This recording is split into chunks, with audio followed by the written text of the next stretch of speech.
So far, we've given you an overview in regards to the depression recovery program and anxiety recovery program. And of course, we not only diagnose it, the level of severity.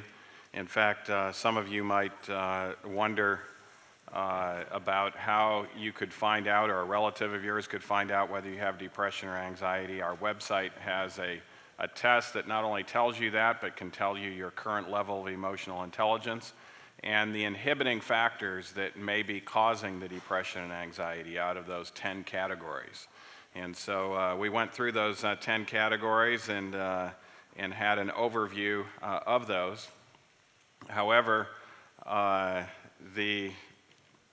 of the aspects that I mentioned yesterday, the 10th category, is the frontal lobe of the brain. And one of the areas, one of the ways of improving the frontal lobe is by the analysis of our thoughts. And this presentation here today is how thinking can change brain chemistry. Many people feel unfulfilled, not just that come to our program or that might come to your community program. Some of you are being trained to put on a community-based depression recovery program. And when they feel unfulfilled, they'll often tell me it's because they're not smart enough, successful enough, attractive enough, or talented enough to feel happy and fulfilled. And they'll actually believe these sorts of things. In fact, it's one of the false beliefs is that level of attractiveness is related to happiness. And actually, that's been shown not to be true. It is, in fact, all of these things, if we isolate them, have not shown to be related per se to happiness or fulfillment.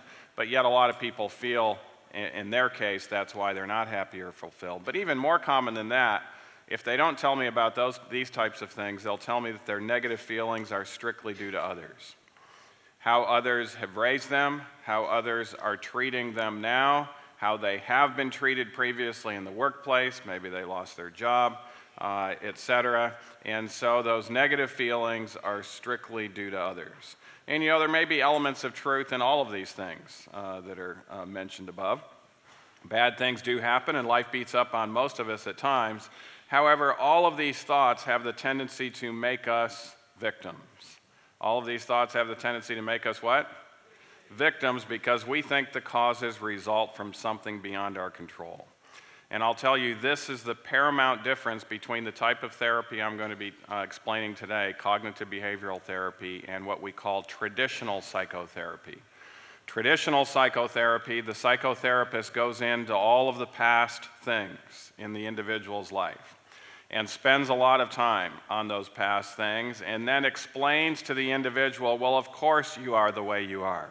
You are a victim, and explains how they are a victim. And of course, it ends up being a rather unending process. The psychotherapist develops a relationship with the patient, and the patient often likes the psychotherapist, etc. But it is a process that in controlled trials has never been shown to be better than taking a placebo pill in treating depression. However, cognitive behavioral therapy is quite different.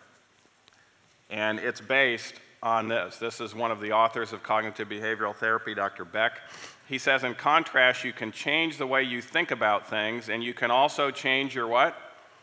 Your basic values and beliefs. And when you do, you will often experience lasting changes in your mood, outlook, and productivity. And so cognitive behavioral therapy still acknowledges the past, but it really talks about what we can do differently now, particularly in the way we're thinking about things. And it does get to basic values and beliefs. Now, this is a paradigm shift that's occurred in the psychological world. When I was in medical school, I was, of course, had to do psychiatric rotations, and when I was going out to do the psychiatric rotations, the psychiatrist told us on how to do the consults and how to better make the diagnosis and how to get a history and all of those nice things.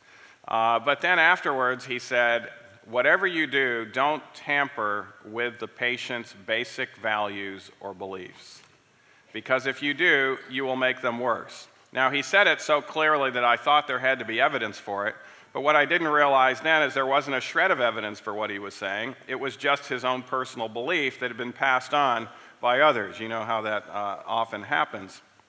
And in reality, what we have now shown is unless we deal with the basic values and beliefs, we're not going to really get lasting changes and improvement in our patients.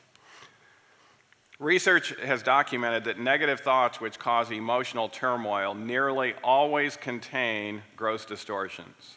Now that's important to recognize. Negative thoughts which cause emotional turmoil nearly always contain what? Gross distortions. The thoughts on the surface appear valid, but you will learn that they are irrational or just plain wrong, and that twisted thinking is a major cause of suffering. What's a major cause of suffering? Twisted thinking. And so cognitive behavioral therapy has been shown to help with this. Actually, in placebo-controlled trials, cognitive behavioral therapy has been shown to be at least as effective as drug therapy. It has no physical side effects. It makes relapse less likely. You're much more likely to relapse when you're on medicine, even when you're taking the medicine. After your cognitive behavioral therapy sessions are successful, you don't need more sessions. Per se, and you're much less likely to relapse. It makes staying depression-free more likely, and it changes brain chemistry.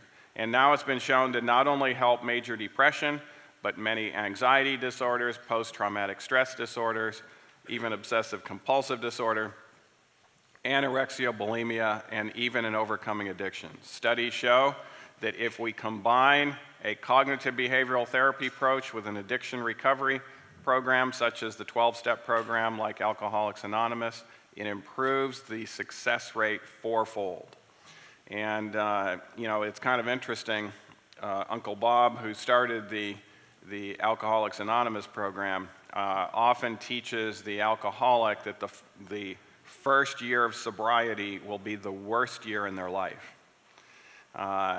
It doesn't have to be that way. And he'll mention the reason why it's the worst year in your life is because after you give up alcohol, because you haven't been used to having to rethink things, you get into stinking thinking. And the stinking thinking makes things worse. Well, if you do cognitive behavioral therapy, you can get rid of the stinking thinking up front, and the first year of sobriety can actually be the best year of your life, and you can continue to have improvement thereafter.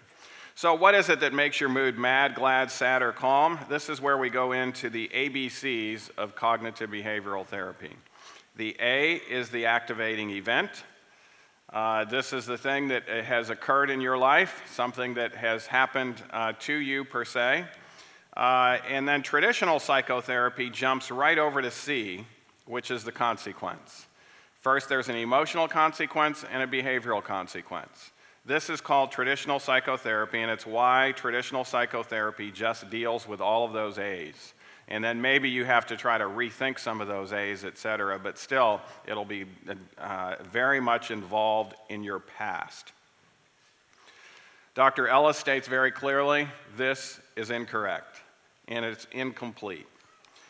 In fact, he says A to C thinking, he calls it crooked thinking, believing that we have little or no ability to influence our feelings and that events and situations directly cause our emotions and behavior. It's interesting, in the Bible, the psalmist wrote, "If I regard iniquity in my heart, the Lord will not hear me." Do you know what the root word for iniquity is? It means bent or crooked. So if you have bent or crooked thoughts, the Lord will not hear you. Now, why is that the case? The Lord wants to hear all of us, but remember, God is truth.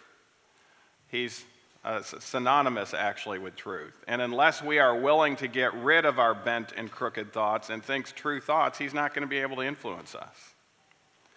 And so that's what the psalmist is saying here, and really that's what cognitive behavioral therapy says. Unless you straighten out your crooked thoughts, you're not going to really get better. And so the B is an important part of cognitive behavioral therapy. You still have the activating event, but then you have the belief, and those two things combined produce the emotional consequence. Cognitive behavioral therapy can't do much about your past A's, but it can do a lot about your present B's. And so we teach individuals the 10 different ways of distorted thinking.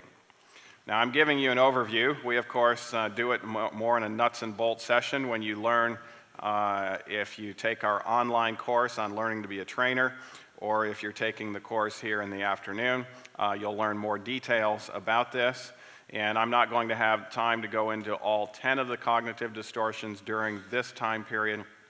However, I'm going to be dealing with some of the distortions that have a lot to do with emotional intelligence in the youth meeting at 10:30, and I'll be able to cover more of them at that time. There won't be much overlap between these two presentations. But all or nothing thinking is one of those distorted thoughts. Now, occasionally, all or nothing thinking is correct. For instance, a neuron either fires all the way or not at all. A muscle fiber either fires all the way or not at all. But an entire muscle, like a bicep muscle, never does the bicep muscle, all of the muscle fibers contract at once. In fact, if they did so, the weightlifter would win the event hands down. The best a weightlifter is able to do, who's well-trained, is to get about 80% of his bicep muscle fibers to contract at once when he's lifting something. And so most of the time, all or nothing thinking is actually distorted. An example of all or nothing thinking was in my own patient population. There was a state senator from Oklahoma who was running for U.S. Congress in our area. And he had been the state senator for several years, seemed to be well liked in the local area, and he was also part of the party in our area of Oklahoma. Oklahoma is known as a Republican state, but in our area it's heavily Democratic. And he was part of the, he was a Democrat. And because there are so many Democrats in the area, it was thought that he was going to be a shoo-in for the victory. But he lost the race. And he comes into my office and he says, "Dr. Nedley, I lost the race for Congress. I am a big zero." Now, I could tell by the look on his face he thought that was true. Is that true? Because he lost the race for Congress, is he a big zero? No. Because you fail a test, does that mean you're a big zero? No. Because you get a divorce, does that mean you're a big zero? No. But that's where all or nothing thinking leads to. Other examples of all or nothing thoughts. My friend doesn't agree with me on this issue, so he's completely non-supportive. Doesn't agree with you on this issue, so he's completely non-supportive. Jacob and Esau got involved in this. As you remember, Esau was a hunter and quite a he-man and a very successful hunter, but even successful hunters have days of lack of success. And this particular day, he had been out in the field all day, had almost caught the catch, but didn't, and came home empty-handed, totally discouraged, exhausted, starving, out of energy, and there is his brother cooking his favorite meal out in the field as he's coming home. And Esau says, "Jacob, please." And Jacob says, "How bad do you want it?" And Esau says, "What do you mean?" And Jacob says, "Will you sell me your birthright for it?" What did Esau say? He said something before he said yes. Remember what he said? "If I don't eat this meal, I'm going to die. And you're going to have the birthright anyways, because I won't be around. So I would, it's wiser for me to live and you have the birthright than for me to be dead and you have the birthright." And so he sold his birthright for a meal of lentils. Now, was it true that if he didn't eat that, he was going to die?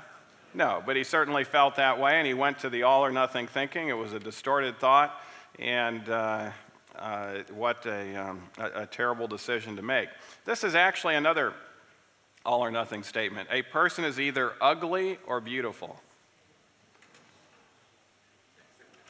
Did you know that you can take the ugliest person in the world and they'll be beautiful in some areas?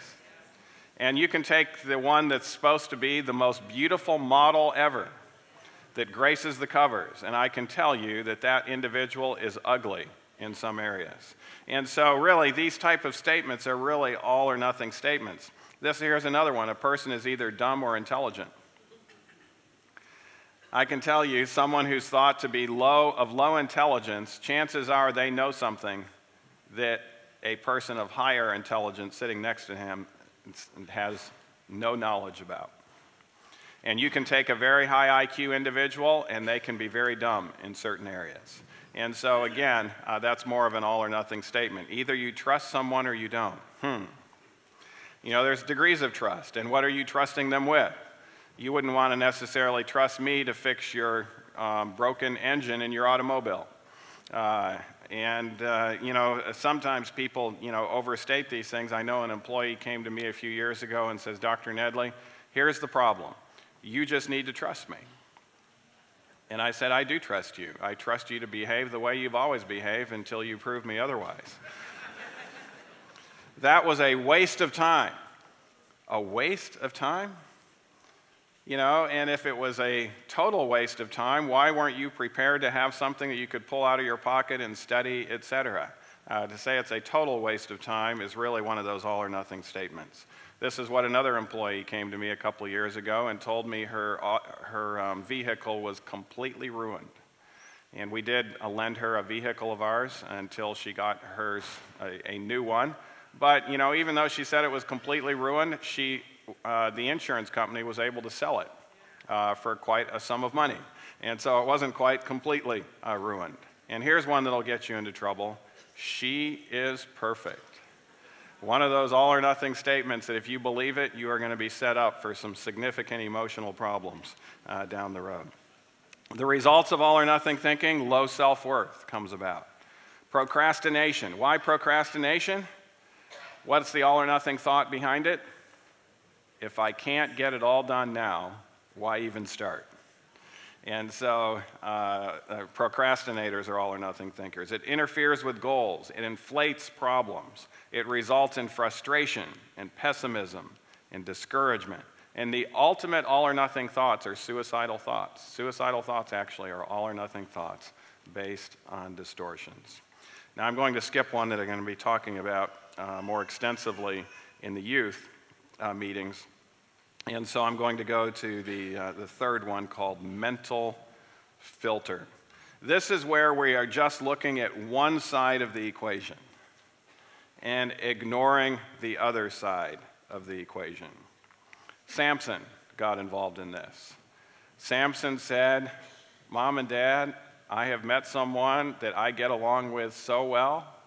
I just feel so good around her. She's beautiful.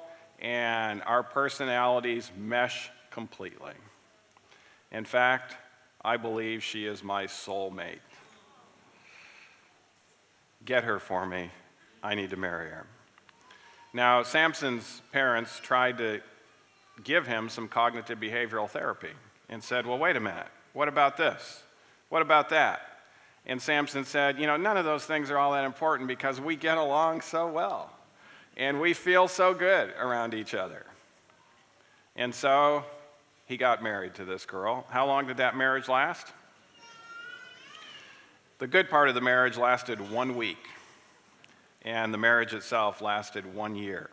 All simply due to the mental filter of only looking at one side of the equation. And unfortunately, we have a tendency to have a mental filter when it comes to romantic relationships. And this is why we really need to have others help us with this process as well. I've often stated that many individuals, if they're employers, will do a more due diligence in regards to who their employee is going to be. You know, they'll call up references, they'll call up people they know that have met them, they'll do all sorts of things, they'll investigate the background before they hire them. But yet, when it comes to a romantic relationship, they're trusting completely in their own judgment and don't necessarily try to balance that mental filter out. Joseph was tempted to have a mental filter. Joseph, as you remember, suffered from PTSD. PTSD is post-traumatic stress disorder. And it was very clear that the movie of what happened to him that day when he was sold into slavery would replay in his mind. He could actually smell the smells of the pit. He could hear the voices being replayed. He knew who said what, how they said it, the whole bit. As first he was going to be killed, and then he was sold into slavery. And now, years later, the very ones who were part of this movie are before him. And of course, they don't recognize him. Now, did Joseph utilize his mental filter from years ago or not? Well, actually, Joseph did not. I'll tell you the solution to the mental filter. But before I do that, I need to tell you about a gentleman that came to our program. He came there saying, "There's nothing good in my life." I said, "Nothing good? What are you talking about?" He said, "My job stinks, my wife nags, my roof is leaking, bills are piling up, my boss yells at me almost constantly, I'm short and fat, and furthermore, I'm going bald. Nothing good in my life." And, as I started to talk to him further, I realized, there was another side as well. He did enjoy his children. He did have close friends. His wife, even though she nags, is very attractive. He sleeps well. Even though he's short and fat, he can still feed himself, and he has no difficulty breathing, and he can still walk well. And he enjoys his church, and he has the potential to do a lot of good things. But here he is saying, "There is nothing good in my life." And so what is the solution to this? The solution to overcoming mental filter is intentionally, forcefully look for evidence that supports a different way of thinking. And that's what Joseph did. Now, sometimes this isn't an instantaneous type of thing that you come up with. Joseph was intentional and forceful, looking for evidence to support a different way of thinking about his brothers. Did he find it instantaneously? No, it took some time. But he was intentional and forceful enough about it that did he eventually find a different way of thinking about his brothers? He did, and when he did, he revealed himself to them, and they realized what movie was probably playing through in his head, and he said, "We better get out of here, we are dead men." And he said, no. He said, he said, "You meant it for evil, God meant it for good." And he forgave them and came close to his brothers. Will Rogers, one of the famous Oklahomans in time past, said, "It's not what we don't know that hurts us so much, it's what we know for sure that just ain't so." And that's the problem with distorted thoughts. It's not what we don't know that hurts us so much, it's what we know for sure, and it's just not right. It's actually distorted. Now, distortion number 4 is even worse. It not only, number 3 is you're just looking at one side of the equation and ignoring the other side.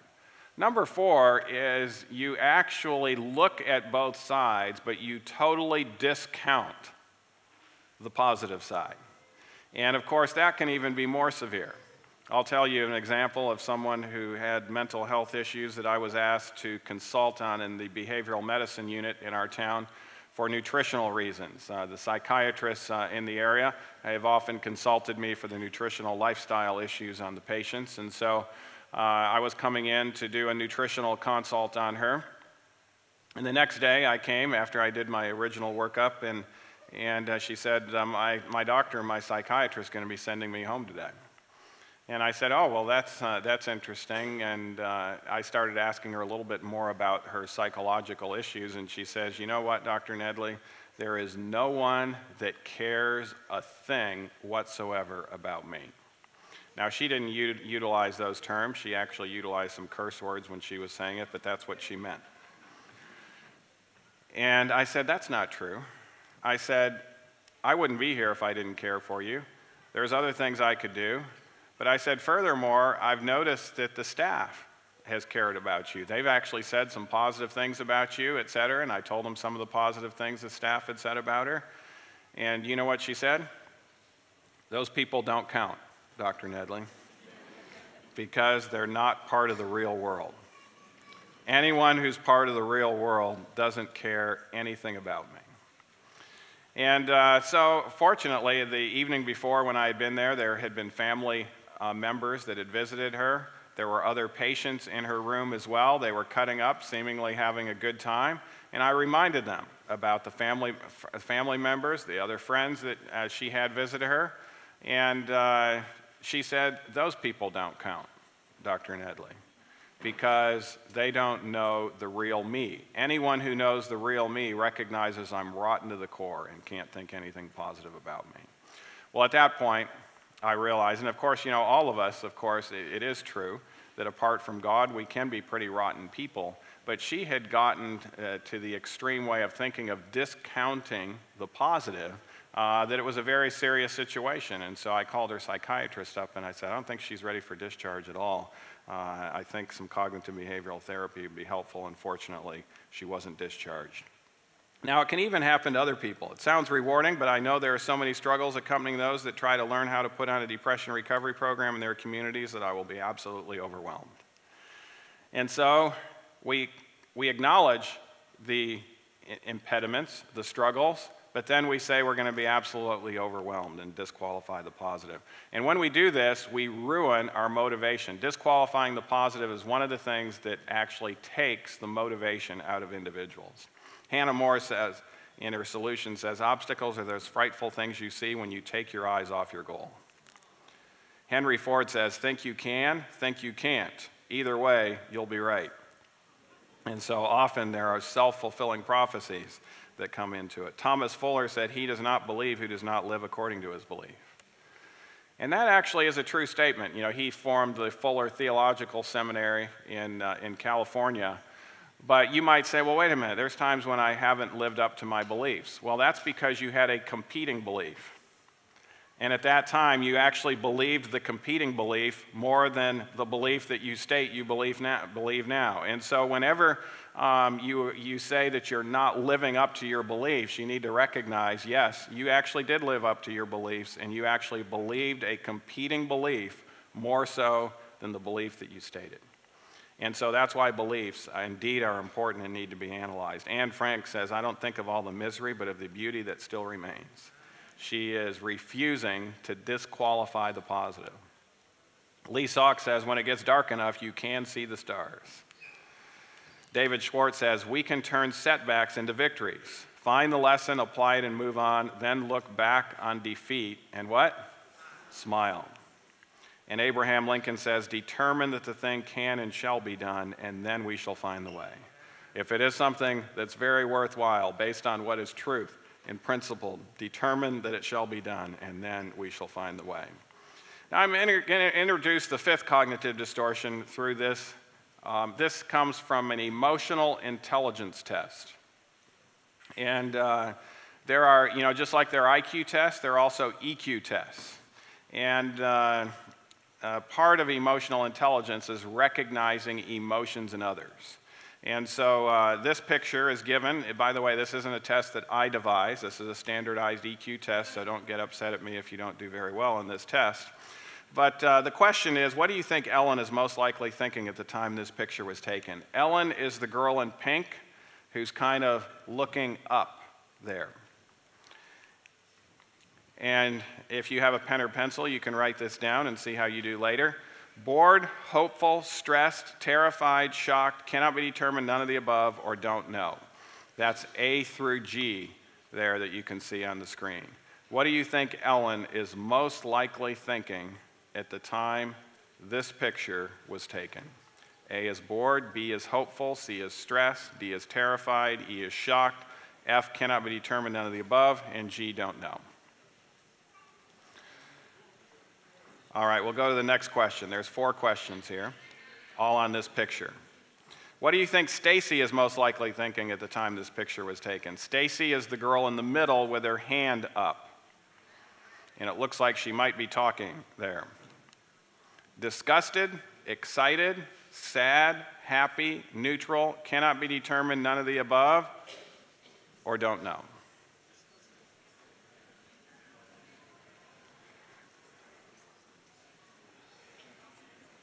Stacy is the girl in the middle in front. All right, next. What do you think Steve is most likely thinking? Steve is the girl right behind Stacy. I mean, the guy right behind Stacy. He's in the middle there, and he kind of has a little bit of a grin on his face. What do you think Steve is most likely thinking at the time this picture was taken? Neutral, sad, amused, curious, joyful, cannot be determined, none of the above, or don't know.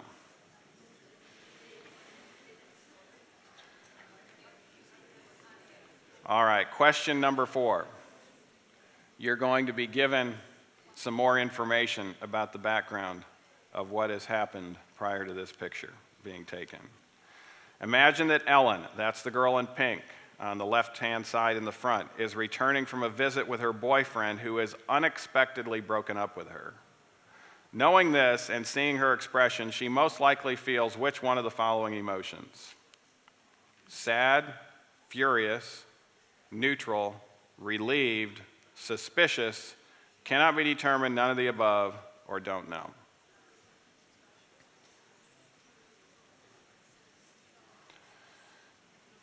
All right, you ready for the actual answers? By the way, there's 4 points for each one of these questions. And if you answered A, B, or C on any of the questions, you got 0 points.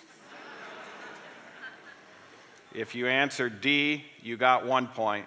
If you answered E, which is the real thing that they were thinking, you got 2 points. If you answered F, in this EQ test, you got 3 points, and if you answered G, you got 4 points. What was going on? You were involved in the cognitive distortion called mind reading.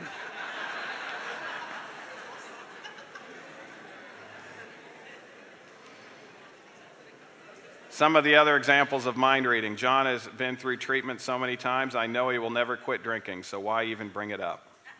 That's called mind reading. When the fellow with one talent who did nothing was called to account for the use of the talent, he said to his master, "I knew you were a hard man." What was he doing? Mind reading the master. He was a mind reader, expecting he could understand the mind of his master ahead of time. He acted in accordance with his self-fulfilling negative prophecy and was treated as he expected and deserved. But yet, the master at all was not a hard man. Studies have been done. There's a great book written called Everyday Mind Reading, Understanding What Others Think and Feel. But you need to realize there are likelihood, etc. These were strangers to you. You didn't know them. And studies show there's only 1 in 4 chance you'll be right with strangers or those you don't know very well, even if you do know a little bit of background information. But we have a strong tendency as human beings to attempt to mind read, particularly those we don't know very well. Now, how about if you know someone very well? You've been married to this individual, you have a loving relationship, you've known them for 20 years, you know the background of what has happened, you can see the expression on the face. How well are you at mind reading that individual? Well, before I get to that question, there is another question. Who do you think actually does better? There have been studies on it, men or women in mind reading?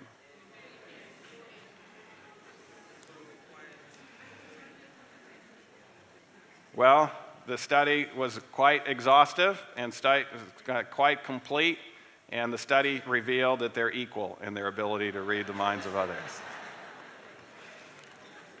But if you know someone very well, it's a 4 out of 5 chance you're going to be right.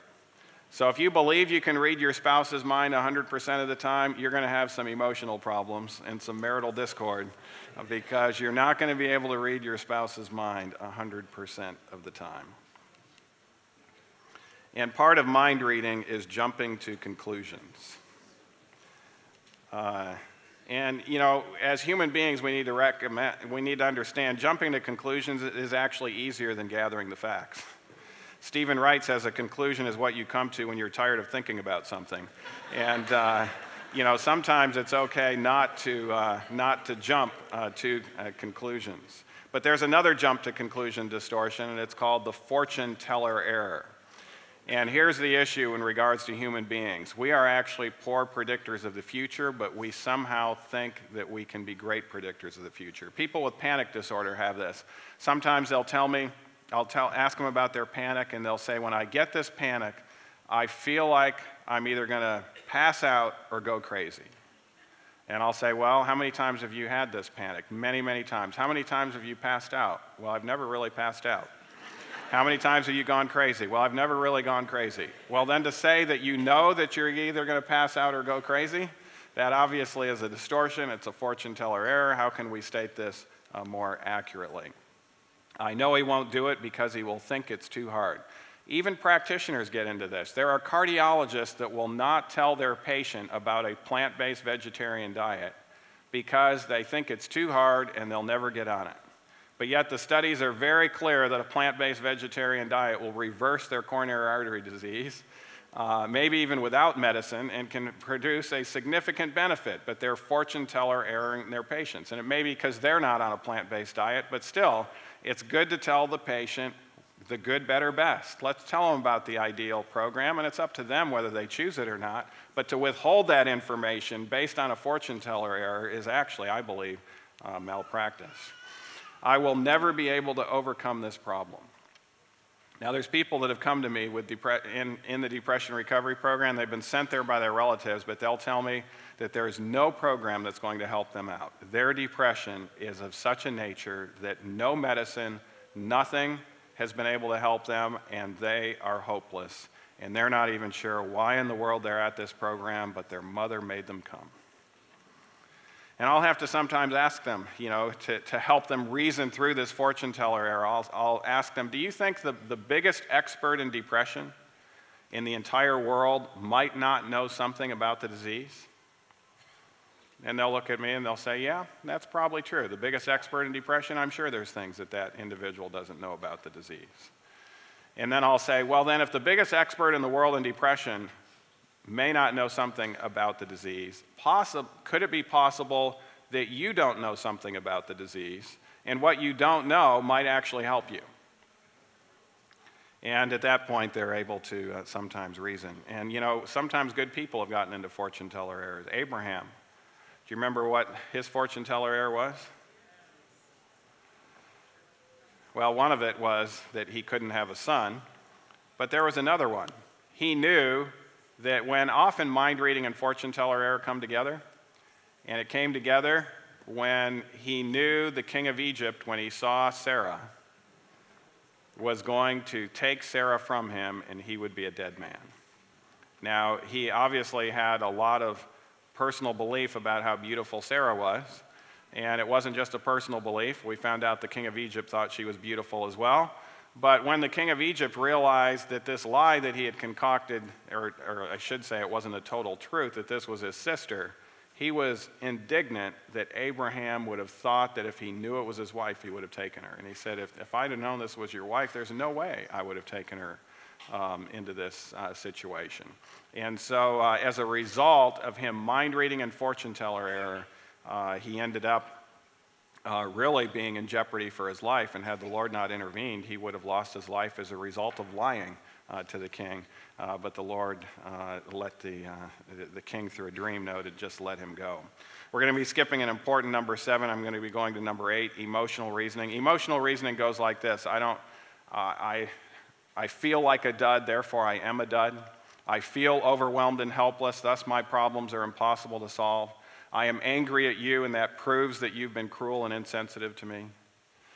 Does that prove that? Because I'm angry at you, that you've been cruel and insensitive? Not at all. But yet, emotional reasoning is because we feel a certain way, we conclude it's true. And this gets in the way of lifestyle change. I don't feel like changing anything right now, so I won't. And my boys have learned very early in life they can't give an excuse, why didn't you do this? Because I didn't feel like it. That's a totally distorted thought, emotional reasoning. And Jonathan Martinson says this: feelings are much like waves. We can't stop them from coming, but we can choose which one to surf. And we can choose the one that's based on truth and accuracy. And sometimes we come up with little songs or ditties to help people. Since emotional reasoning is a big one, the little song we teach our patients is, feelings come and feelings go, and feelings are deceiving. Trust alone on the word of God, it's something worth believing. 'Cause feelings come and feelings go, and feelings are deceiving. Trust alone on the word of God, it's something worth believing. Number 9 is mislabeling. We have a tendency to mislabel people and have distortions in regards to how we label them. And we also have a tendency to even mislabel definitions and having irrational definitions. These are some of the irrational definitions I've heard in my life. If a person is lazy if she doesn't wash the dishes after she eats. Now, is that the definition of laziness? Could it be that the person is lazy? But could it be that the person is not lazy? Yeah, there might be some other priorities, et cetera, that have come into that situation. And to have that as a definition is going to get yourself into trouble. If a woman cares about me, she will do this for me every day. What? That's the definition of care? If a man doesn't spend all his time with me, he is selfish. Those are irrational definitions that will get you into problems. And you know, cognitive behavioral therapy, Beck and Ellis have been credited with coming up with cognitive behavioral therapy and these distorted thoughts, but actually CBT has been around a lot longer than Beck and Ellis. Paul says, whatsoever things are what? True. Whatsoever things are honest. Whatsoever things are just. If there be any virtue and if there be any praise, think on these things. Cognitive behavioral therapy is not new. It is actually biblical. And there are 4 steps to utilizing cognitive behavioral therapy. The first step is to analyze your thoughts. Don't just think things, analyze what you are thinking. Number 2, look for distortions in those thoughts. Once you learn those 10 cognitive distortions, and we're going to be telling some more important ones over in the youth program here in a little bit, look for distortions in those thoughts. And then step number 3 is then write out your thought. We have people write this out. Write out the true and accurate thought to replace the distorted thought. Reconstruct your thinking. The Bible says, be transformed how? By the renewing of your mind. And that means to rethink what is true and accurate. And step number 4 is practice, practice, practice. Just like anything that you are learning to do, it doesn't necessarily, realistic thinking does not come naturally. We all, even those without depression and anxiety, have tendencies to go into these distorted thoughts at times. And really, it's the degree of the distorted thoughts as to whether it ends up as a disease like depression or anxiety. But realistic thinking does not come naturally to many people. It must be a conscious choice followed by strong effort. The more balanced feelings that will result will be worth the struggle and the effort. And that requires change. And much of what I've been talking about this week, mental health issues can be reversed through positive lifestyle changes. And there are 4 main stages of change. Number 1, the stage is unconsciously incompetent. Now, what does that mean? That means you're doing something that's harmful to you, either in thoughts or behaviors or actions, and you don't even know it's harmful. Did you know there's a large section of humanity that is putting things into their body and doing things with their body that they have no idea is unhealthy? And they're thinking thoughts that they have no idea is unhealthy. We call that unconsciously incompetent. So how can we move them to lifestyle change? What's the next step? The next stage is to become consciously incompetent. Now, what will move someone from unconscious incompetence to conscious incompetence? It is truth, actually, accurate information. It's called education. And education, this is why health education is critically important. Lifestyle change will not happen without health education. And some people have erroneously stated that, you know, we don't need more education. No, it is true. We do need more truth. We do need more education. In fact, the Bible says, my people are destroyed for what? Lack of knowledge. And so we do need knowledge. But we need more than knowledge. Knowledge will take us to stage 2. Stage 3 is when you become consciously competent. And if you're in stage 3 a while, you will then go to unconsciously competent. Now, I'll just give you an example. One of the clinical psychologists that we have worked with for years in our program, she was having problems in her own life. This was prior to when she started to work for us. Prior in her own life of having irritability, she was having marriage problems. On top of it, she was having some stomach issues, some gastroesophageal reflux disease, indigestion, etc.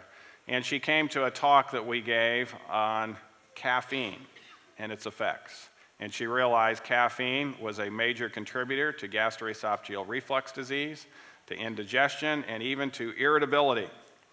And as I mentioned to the young people, I showed them a study where it actually increases your risk of gossiping. The study on gossip, the definition of gossip was sharing private information with someone who's not part of the problem or part of the solution to the problem.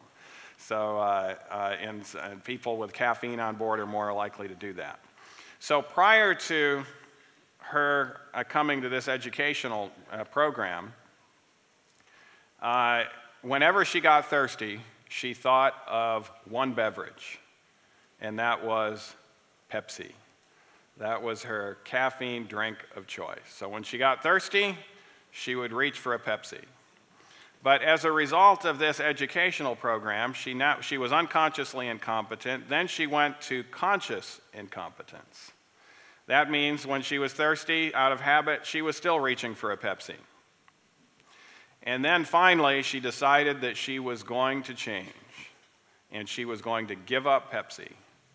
And as a result of that, she moved to stage 3.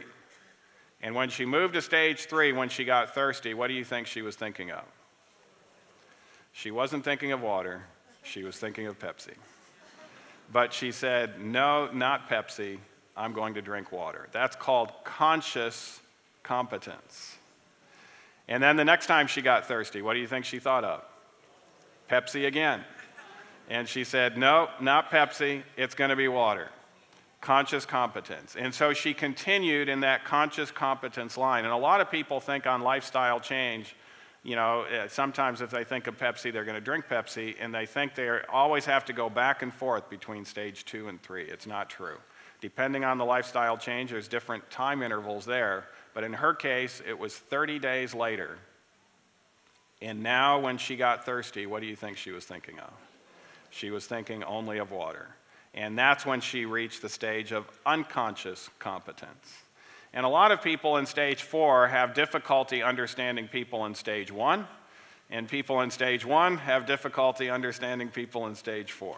But in reality, it is that process, that stage of change. And of course, stage 4 is when you get to the point where the psalmist said, at thy right hand there are pleasures forevermore. Her irritability went away, her marital discord went away, her reflux went away, her life was significantly benefited, and now it was not even a struggle.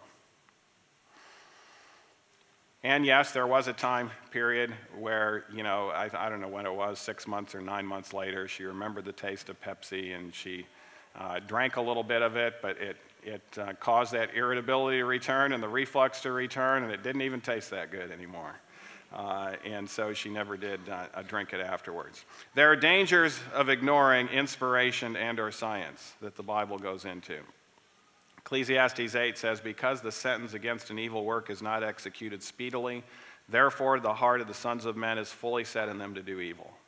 In other words, because there are not immediate consequences to unhealthy behavior, we conclude that it's harmless behavior. And in reality, it's not harmless. Because no immediate consequence of harmful behavior, the harmful behavior is considered to be thought to be harmless or maybe even desirable, since some of these harmful behaviors do produce a dopamine spike, etc., and can make things, quotes, fun for the short term. But it is important to recognize these things do catch up with us. And as mentioned earlier, many times people go to the quick fixes on the way they feel, you know, self-medicating with food or self-medicating with drugs or self-medicating with alcohol or self-medicating with pornography or whatever it might be. And they do it first to get high, but eventually, in between times, as a result of the brain chemistry falling, their dopamine levels are down on the floor when there's nothing sad going on around them, and then they're doing it just to get numb, to try to feel up to neutral, where most of you are feeling right now. You're just feeling neutral, but yet they're having to use an exogenous drug to try to get up to neutral, and that's a despicable state to be in, and that's when it requires a conscious choice followed by the spiritual aspect of change. Each one of those stages of change require that spiritual aspect. The founder of America, or one of the founding fathers of America, he became the first president of America, said this: truth will ultimately prevail where there is pains taken to bring it to light. And often there are pains that are necessary. I can tell you in our program, we've had individuals, and of course we only have 10 days with them. And so we're getting to some of their root distorted thoughts.